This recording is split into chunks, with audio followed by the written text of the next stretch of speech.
말씀은 신약성경 갈라디아서 6장 7절부터 10절까지 말씀입니다. 갈라디아서 6장 7절로부터 10절까지 말씀. 저하고 여러분이 교독하겠습니다. 스스로 속이지 말라. 하나님은 업신여김을 받지 아니하시나니 사람이 무엇으로 심든지 그대로 거두리라. 자기의 육체를 위하여 심는 자는 육체로부터 썩어질 것을 거두고 성령을 위하여 심는 자는 성령으로부터 영생을 거두리라. 우리가 선을 행하되 낙심하지 말지니 포기하지 아니하면 때가 이름에 거두리라. 그러므로 우리는 기회 있는 대로 모든 이에게 착한 일을 하되 더욱 믿음의 가정들에게 할지니라. 아멘. 할렐루야. 여러분에게 오늘도 귀한 은혜가 있기를 바랍니다. 오늘은 송년주일 마지막 주일이면서 또 하나님께 영광을 돌리고 또 그리고 이 시간은 또 말씀으로 은혜 받기를 원하는 그런 시간입니다. 혹시 여러분 이 그림 보신 적 있으신지 모르겠어요. 예, 조금 어두워 보이죠? 제목이 무엇일 것 같습니까? 그림만 보면 굉장히 어두워 보이는 분위기입니다. 그림이 좀 다 잘린 것 같은데 한 여자가 지구를 상징하는 커다란 공 위에 위태롭게 걸터 앉아 있는데 그녀의 발은 맨발이요 그녀의 눈은 천으로 질끈 동요매어 있습니다. 그림을 보면 여인은 고개를 숙인 채 깊은 사색에 잠겨 있습니다. 그녀는 왼손으로 이 수금을 잡고 있는데 이 수금의 줄은 다 끊기고 한 줄만 남아 있습니다. 여기서 앞을 볼 수 없다라는 것은 마치 미래를 알지 못하는 인류를 나타내고 있어요. 그리고 끊어진 수금의 혀는 인간의 절망을 드러내는 것 같습니다. 그러면 이 그림의 제목은 혹시 절망일까요? 그런데 이 그림은 조지 프레데릭 와츠라고 하는 화가의 그림이고 제목은 놀랍게도 희망입니다. 왜일까요? 그렇게 보이시나요? 아무리 보아도 희망이라는 것을 느껴볼 수가 없지만 한참 만에야 한 가닥 희망을 찾아낼 수 있기 때문입니다. 그것은 간신히 붙어있는 한 줄의 현입니다. 보이세요? 그냥 보면 보이지가 않아요. 가까이 봐야 돼요. 작가가 관람자들에게 보여주고자 했던 것은 모든 상황이 환멸적일지라도 꿈이나 또 기대의 환상이 깨지지 않는 희망이 있다라는 것을 보여주고 있어요. 그러니까 절망이 가져다주는 희망, 이렇게 이야기할 수 있을까요? 불안한 현실에 간절한 희망을 원하는 여인은 한 가닥 남은 현에 온 정성을 다하여 희망을 연주하려 합니다. 그런 시선으로 이 그림을 다시 한번 보십시오. 원래의 그림을 한번 보세요. 원래의 그림. 희망은 여인에게 자신이 얼마나 힘들고 위태한지를 잊게 해줍니다. 악기의 현이 다 끊어져 곡을 연주할 수 없다는 것도 잊게 해줍니다. 한치의 앞을 볼 수 없는 인간의 미래의 절박함으로 여인은 그 현을 마지막으로 붙들고 치려고 하고 있어요. 그 한 가닥 남은 현의 아름다운 미래의 희망을 느낄 수 있게 여인은 귀를 기울입니다. 여러분은 이 코로나 현 상황에서 무엇을 보고 계십니까?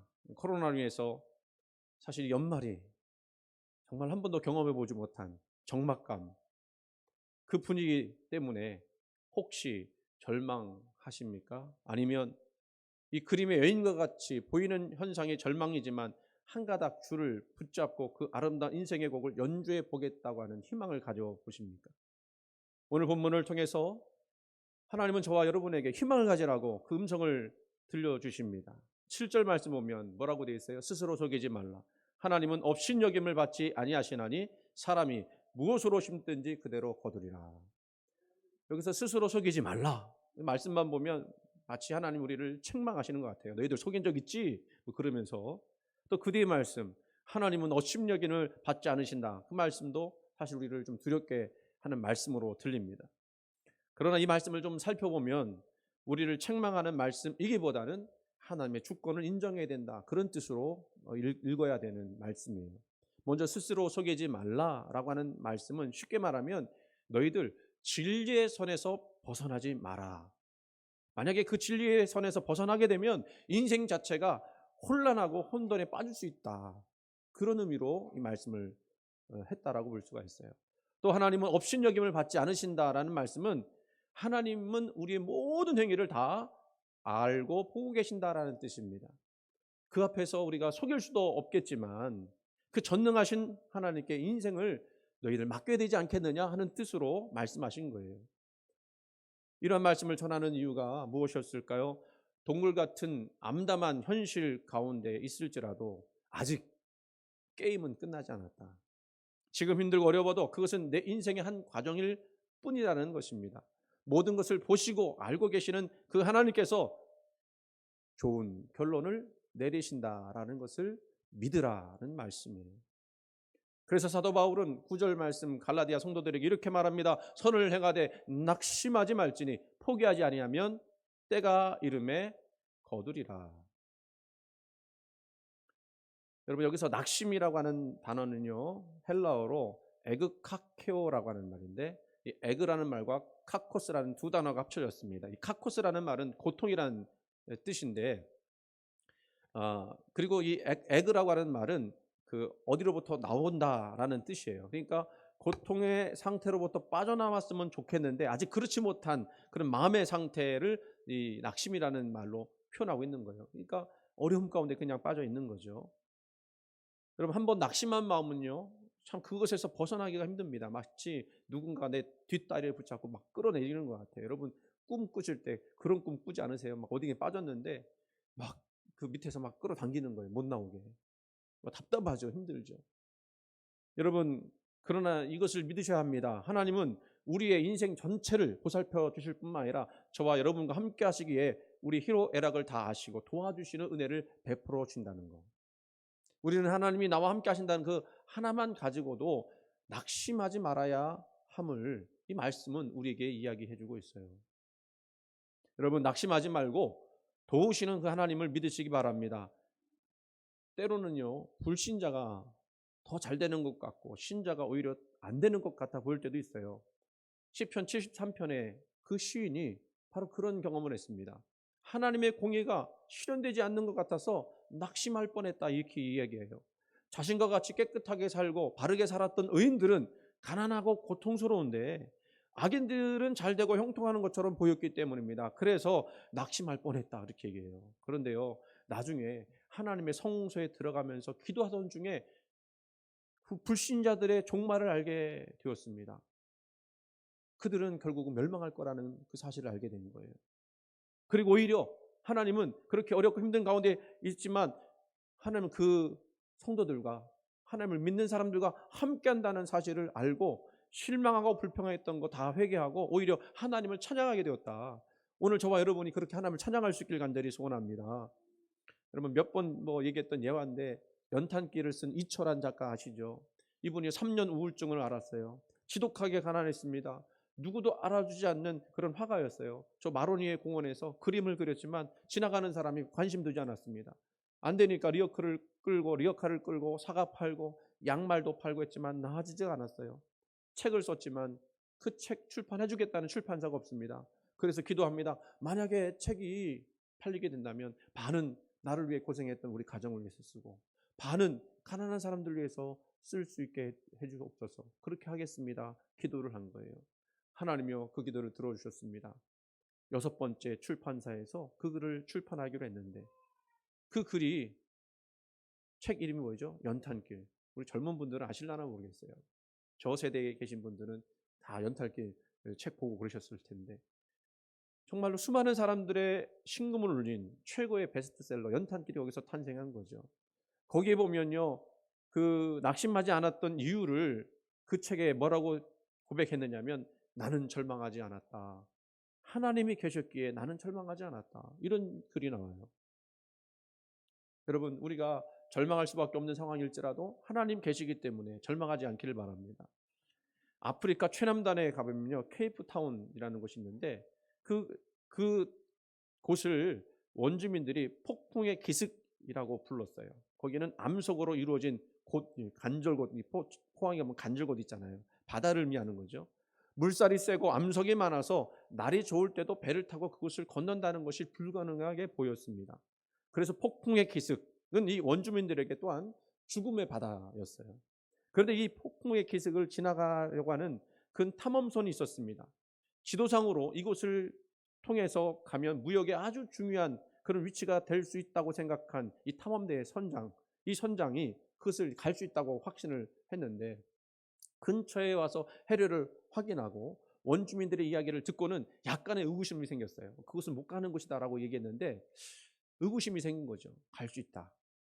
마침 폭풍의 기슭을 지나던 때는 폭풍우까지 쳤지만 선장은 동요하지 않고 다시 마음을 다잡아서 최선을 다해 암초를 피하여 나갔습니다. 그리고 폭풍의 기슭을 지나자마자 거짓말처럼 고요하고 평온한 인도양이 나왔어요. 그 인도가 발견하게 된 루트가 된 거죠. 이 탐험대를 이끌던 사람 이름이 바쿠스다 가마라고 하는 사람인데, 이 사람이 인도에 이르는 신항로를 개척해서 큰 명성을 얻었고, 이 폭풍의 기슭, 죽음의 바다로 불리던 이곳의 이름을 뭐라고 지었는지 아십니까? 들어보셨을 거예요. 희망봉. 희망봉. 여러분, 우리 인생 가운데 폭풍과 고난이 찾아온다 할지라도요, 선장 되시는 주님께서 함께 하시면 그 절망의 바다가 희망의 바다로, 희망의 자리로 바뀔 줄로 믿습니다. 폭풍 그 너머에 희망이 있음을 기억하십시오. 여러분, 어떤 순간에 낙심할 수밖에 없어 보이는 삶을 만나게 됩니다. 정말로 그때는요, 다 필요 없고 모든 것을 다 끝내고 싶은 그런 마음만 있습니다. 그러나 여러분, 낙심한다고 달라지지 않잖아요. 낙심은 패배를 부르지만 희망은 기적을 불러일으켜요. 어렵고 힘들고 낙심할 만한 형편이 계속되고 있습니다. 시편 42편 11절 하반절에 이런 말씀이 있어요. 나는 그가 나타나 도우심으로 말미암아 내 하나님을 여전히 찬송하리로다. 그가 나타나 도우심으로 말미암아 하나님을 찬양한다는 거예요. 끝까지 하나님의 도우심을 의지하십시오. 절대로 포기하지 마세요. 마귀가 의심의 불화살을 막 쏘고 낙심의 포탄을 막 퍼붓더라도 다시 하나님의 도우심을 구하시기 바랍니다. 당신을 향하신 하나님의 도우심은 변치 않으세요. 시편 122편 1절과 2절 말씀에 내가 산을 향하여 눈을 들리라 나의 도움이 어디서 올까? 나의 도움은 천지를 지으신 여호와에게서로다. 낙심하여 고개 숙이지 말고 다시 한번 믿음의 눈을 드십시오. 우리의 도움이 어디 있습니까? 천지를 지으신 하나님께 있는 줄 믿습니다. 우리가 특별히 낙심하지 말아야 될 이유를 우리가 찾아보기로 하네요. 오늘 본문의 말씀대로 우리가 말씀대로 뭘 해야 됐기 때문에 낙심하지 말아야 되냐면 뿌렸기 때문에, 그리고 그 뿌린 대로 거둘 줄 믿기 때문에 그래요. 특별히 눈물을 흘리며 씨를 뿌렸기 때문입니다. 오늘 말씀과 연결해서 시편 126편 5절 말씀 보면 눈물을 흘리며 씨를 뿌리는 자는 기쁨으로 거두리로다. 저희 딸이요, 학교도 별로 못 가고 선생님도 잘 만나지 못하는 상황에서 이제 학교 진도 수업 있잖아요. 그걸 따라가려고 하니까 참 힘들어해요. 엄마가 이 초등학교 수학 정도는 잘할 수 있어서 가르쳐 주기는 하는데 엄마가 가르쳐 주는 것하고 선생님이 가르쳐 주는 것하고 다르잖아요. 누구한테 배우려고 그러죠? 선생님한테 배우고 싶잖아요. 그런데 유독 우리 딸이, 저 딸이 이 수학을 참 어려워했어요. 그래서 진도는 나가야 하고 안 할 수는 없고, 근데 눈에는 안 들어오고 뭐 이런 경험 있으시죠? 근데 그렇게 꼭 하려고 하면은 TV에서 자기가 좋아하는 만화 할 시간이 되는 거예요. 그러니까 막 우는 거예요. 막 울면서. 근데요, 감사하게도 그렇게 하면서도 책을 놓지 않고 계속 하는 거예요. 울면서. 그래도 끝을 내겠다는 마음이죠. 이거 안 하면 안 되겠다는 마음이에요. 제가 그래서 그때 얘기를 했습니다. 잘하고 있다. 야, 예인아. 잘하고 있다. 눈물을 흘리며 씨를 뿌리는 자는 기쁨으로 단을 거두리로다. 그냥 격려하기 위해서 하는 말이었지만 뭐 지금 생각해도 진리의 말씀이고 저와 여러분에게도 꼭 맞는 말씀이에요. 하나님 우리를 공으로 돌려보내지 않으실 줄 믿습니다. 뿌린 대로 거두게 하실 줄 믿습니다. 보고 계시지 않는 것 같아도 보고 계세요. 믿음과 헌신과 수고를 공으로 돌려보내지 않습니다. 여러분, 기도할 때 너무 힘들어서 울어보신 분 계신가요? 하나님이 그 눈물의 기도에 응답하지 않으실까요? 몸부림치면서 처절하게 기도해 보신 분 계신가요? 그때 하나님 역사하실 줄 믿습니다. 그때 하나님이 여러분과 함께 하실 때입니다. 사무엘의 어머니 한나, 술 취했다는 오해를 받을 정도로 몸부림치면서 기도했습니다. 하나님이 그 기도를 기뻐하셨어요. 그리고 전무후무한 선지자, 그와 같은 선지자가 없을 정도로 뛰어난 선지자를 그녀를 통해서 나오게 하셨습니다. 누가복음 18장에 보면 항상 기도하고 낭망하지 말아야 될 것들을 비유로 말씀하시는 내용이 나오죠. 그 과부의 그 원한을 재판장이 들어주지 않았지만 끝까지 물고 늘어지니까 결국 들어줬잖아요. 그때에 그 18장 7절 말씀에 이렇게 말씀합니다. 하물며 하나님께서 그 밤낮 부르짖는 택하신 자들의 원한을 풀어주시지 아니하시겠느냐. 여러분, 이런 세상에서, 이렇게 힘들고 어려운 세상에서 승리하려면요, 기도하는 자가 되어야 합니다. 기도를 멈추는 즉시 낭만과 절망이 오며 희망은 사라져요. 기도하는 자가 낭망을 극복하고 기쁨과 소망과 비전을 갖고 하나님께 영광을 돌리며 세상을 살아갈 수 있습니다. 낭망을 세상적인 방법으로 해결하려고 하면 망하게 되지만, 여러분, 낭망을 기도로 극복하면 축복이 됩니다. SD 고든이라는 분은 이런 말을 했어요. 오늘날 이 세상의 위대한 사람들은 기도하는 사람들이다. 바로 이 시간을 내어 기도하는 사람을 말한다. 다른 어떤 일도 중요하다. 대단히 중요하고 긴급한 일도 있다. 그러나 기도만큼 중요하고 긴급하지는 않다. 그러므로 다른 어떤 일에서 시간을 떼내 기도하여야 한다. 빌립보서 4장 6절 7절 말씀에 이렇게 말씀하지 않습니까? 아무것도 염려하지 말고 오직 모든 일에 기도와 간구로 너희 구할 것을 감사함으로 하나님께 아뢰라. 그리하면 모든 지각에 뛰어난 하나님의 평강이 그리스도 예수 안에서 너희 마음과 생각을 지키시리라. 여기 보면 모든 염려를 다 주님께 맡기라고 그렇게 되어 있어요. 여러분 불이 나면요, 희생자가 생기지 않습니까? 죽는 사람이 나타나지 않습니까? 그런데 불났기 때문에 그 죽으신 분들이 다 불타서 죽은 게 아니에요. 한 60%가 그 전에 일산화탄소 연기 때문에 질식해서 사망한다는 거예요. 여러분, 인간의 삶에도 수고하고 무거운 짐, 괴로운 일, 잘체보다도 그 짐이나 일로 인해서 생기는 염려가 마음을 더 파괴시킨다는 이야기예요. 생활과 사업의 문제로 염려와 근심을 견디지 못하고 정신적인 파탕을 당한 분들이 스스로 목숨 끊는 일이 많죠. 똑같이 염려가 떠오르는데 어떤 사람은 염려가 생겨도 기도하지 않았기 때문에 그것이 계속 피올라와서 결국은 그 사람의 삶을 삼켜버리게 된다는 이야기입니다. 또 어떤 사람은 반대로 그 떠오르는 염려를 즉시 기도로 덮어서 그 염려를 고사시키고 오히려 그 일이 없었더라면 누릴 수 없었던 하나님의 그 큰 평강을 경험하는 기회로 삼는다는 거예요. 그래서 여러분, 의사들의 가장 큰 잘못이 뭐냐면 환자의 정신은 그냥 두고 육체만 치료하는 거예요.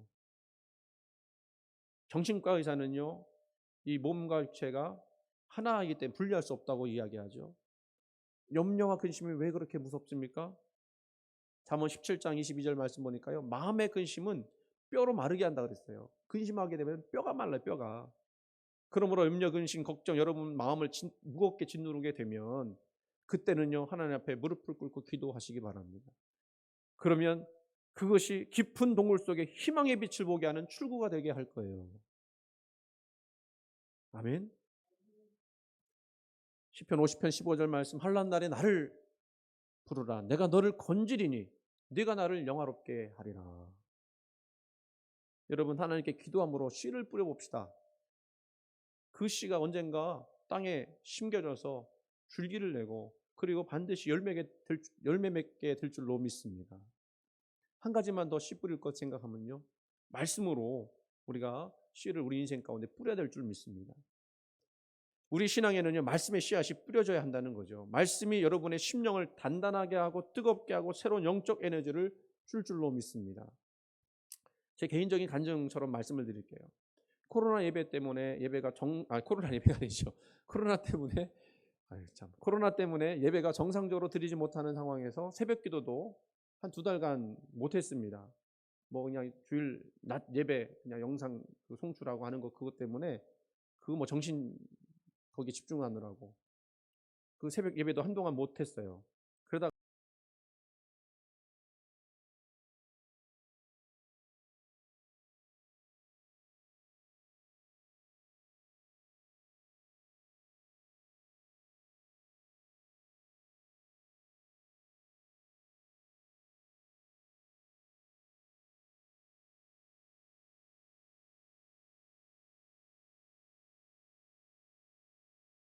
내가 보니까 너무 힘든 거예요. 그래서 뭐 찬송가 반주도 넣고 그러는데 어떤 때는요 딱 이제 틀고 오늘 새벽에 오신 분들을 축복합니다. 사도신경 외시겠습니다. 그리고서는 막 사도신경 외워요. 근데 막 닫기를 목소리가 안 들려요. 소리가 안 나와요. 그래요. 그러면 저 혼자 뭐 하고 있었어요? 입만 뻐끔뻐끔 하고 있는 거예요. 그리고 어떤 때는 막 카메라가 중간에 꺼지기도 하고 막 그러면 식은땀이 쭉 흐르는 거예요. 얼른 뭐 수습하고 그리고 다시 하고. 근데 그게 참 매우 속상한 얘기죠. 이렇게밖에 못하는 것 같아서. 그런데 그 와중에 제가 이렇게 버틸 수 있었던 비결이 있었습니다. 뭐 먼저는 우리 성도님들의 격려 때문이었어요. 사실은 뭐 이렇게 해도 참 은혜 많이 받았다고 그렇게 이렇게라도 또 할 수 있어서 감사하다고. 근데 그것만은 아니었어요. 저를 버티도록 한 것은 바로 하나님 말씀이었습니다. 처음에는요 말씀 준비하고 영상 준비하고 뭐 그렇게 하니까 그냥 이 새벽 기도를 어떻게 하든 이제 해야 되겠다라는 그런 마음만 있었죠. 그런데 이제 조금씩 온라인 예배, 온라인 새벽 기도에 적응해 나가면서 이제는 어떻게 할 수 있느냐 말씀에 집중하게 되었던 거예요. 말씀 전하는 거. 그러니까 그전에는 처음 할 때는요 말씀을 전하는 건지 그냥 뭐 영상 홍주를 하는 건지 뭐 그냥 뭐 그렇게 했다는 거죠.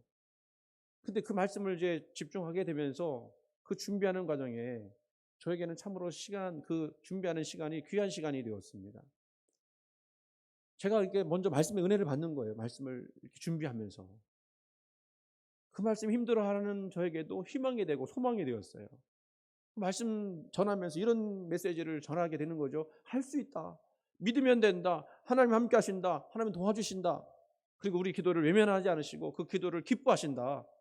그런 말씀을 전하면서 저도 은혜가 충만해졌습니다. 그리고 그 마음이 이제는 들면서 뜨거워지기 시작했어요. 말씀을 제가 전하는 입장이었지만 그 말씀을 전하면서 그 말씀이 저를 세워주시는 그런 느낌, 그런 경험을 하게 되었습니다. 제가 생각해 보는 거예요. 만약에 그런 말씀을 제가 전하지 않고 저도 은혜 받지 못했다고 한다면 저 역시 금방 지쳤을 것 같아요. 그냥 어떻게 보면 주저앉았을지도 몰라요. 그래서 여러분 제가 다시 한번 여러분에게 강조하고 싶은 말씀이 있습니다. 말씀의 은혜를 사모하셔야 됩니다. 예수님이 말씀하신 생수의 강이 예수님에게서 나온다는 그 뜻이 무엇인지 여러분 알게 될 거예요. 오히려 이런 세대 가운데 이렇게 어렵고 힘든 가운데 이 말씀을 붙들고 살지 않으면 우리 넘어질 수밖에 없습니다. 그래서 여러분 지치고 피곤한 분들이 계시다면 말씀을 통해서 그 서기를 강력하게 권면을 드립니다. 히브리서 4장 12절 말씀 하나님의 말씀은 살아있고 활력이 있어 좌우의 날선 어떤 검보다도 예리하여 혼과 영과 및 관절과 골수를 찔러 쪼개기까지 하며 또 마음의 생각과 뜻을 판단하나니 거기 보면 말씀은요 살아있고 능력이 있대요. 그것은 어떤 특별한 사람에게만 주어지는 것이 아니라 오늘 말씀을 사모하고 듣기 원하는 모든 분들에게 열려있는 줄 믿으시기 바랍니다. 세상에 그 어떤 것으로 이런 은혜를 경험할 수 있습니까? 날마다 새롭게 만나는 하나님의 음성을 우리는 어디서 들을 수 있습니까? 말씀밖에 없어요. 말씀밖에. 여러분 올해도 통독을 열심히 하신 분들 계시지만 지금 이런 상황에서 이 통독 말씀 읽는 것이 얼마나 중요한지 모릅니다. 내년에 다시 한번 여러분 열심을 내셔서 성경 일독하는 거 그 열심을 내셨으면 좋겠어요. 성경 일독은 해야 되지 않습니까? 믿는 사람이라면. 은혜 받으려고 욕심을 부리셨으면 좋겠어요. 여러분의 하루하루가 달라지실 겁니다. 하나님 함께 하시면 여러분 경험하실 수 있으실 겁니다. 여러분 지금 우리는요 정말 기도와 말씀을 뿌리는 일에 최선을 다해야 할 때입니다. 지금 이 시간을 기도와 말씀 아니면 이겨내기가 어렵다는 거예요. 그게 끝이 나지 않는 것으로 보여도 언젠가는 그 말씀과 기도 때문에 결실을 거두게 될 때가 오게 될 것입니다. 그래서 어떻게 믿을 수 있을까요? 하나님이 함께 하시기 때문입니다. 하나님이 임마누엘로 오시기 때문이에요. 저와 여러분을 놓지 않으시며 도와주시기를 마다하지 않으시는 분이시기 때문입니다. 이제 말씀을 마칩니다. 여러분 다시 한번 강조합니다. 하나님을 믿고 맡길 때이고요. 기도와 말씀으로 여러분 씨앗을 뿌려서 승리해야 될 줄로 믿습니다. 언젠가는 거두게 될 것입니다. 아멘. 기도합니다. 하나님 아버지 감사합니다. 낙심하지 말라고, 너희가 열심히 뿌리게 되면 언젠가는 거두게 될 것이라고 우리에게 약속하신 그 말씀 우리가 다시 한번 확인하고, 그리고 기도와 말씀으로 우리가 우리 인생 가운데 열심히 씨 뿌리기를 원합니다. 이 시대가 참으로 힘들고 어려운 때인데 우리가 무엇으로 힘을 얻고 무엇으로 설 수 있습니까? 기도와 말씀 아니면 될 수 없음을 깨닫습니다. 다시 한번 기도하기 원합니다. 다시 한번 무릎 꿇기 원합니다. 그리고 말씀이 주시는 그 놀라운 생명의 은혜를 오늘도 경험하기 원합니다. 하나님 열심을 갖게 하시고 그 뿌리는 자에게 주시는 하나님의 놀라운 그 결실을 다 얻을 수 있도록 인도하여 주옵소서.